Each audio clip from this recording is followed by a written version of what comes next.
आमच्या उल्हास माझा न्यूज चॅनलला सबस्क्राईब करा, बेल आयकॉन दाबा आणि पहा उल्हास माझाच्या बातम्या सर्वात आधी आपल्या मोबाईल स्क्रीनवर. बाप्पा पावला, कल्याणकरांना लवकरच मिळणार सुपर स्पेशालिटी हॉस्पिटल.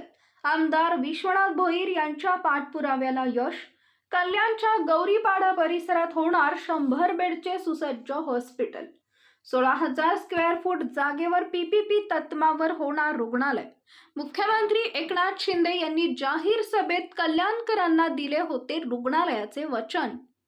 कल्याण पश्चिम शिवसेना आमदार विश्वनाथ भोईर आणि महानगरपालिकेच्या वैद्यकीय अधिकाऱ्यांच्या टीमने आज केली पाहणी. मध्येच माननीय एकनाथ शिंदे साहेब जेव्हा पालकमंत्री असताना त्यांनी तो जाहीरनाम्यातच माझ्या हे केलं होतं की कल्याणकरांसाठी सुसज्ज हॉस्पिटल तयार केलं जाईल. त्या पद्धतीने 5 वर्ष सर्वच लोक पाठपुरावा करत होते. त्याच्यात महापालिकेच्या सर्व लोक आयुक्तापासून बाकीचे हे असतील, आमचे लोक असतील आणि मी स्वतः, आणि त्याचं यश म्हणून साहेबांनी कल्याणच्या जाहीर सभेमध्ये हे सांगितलं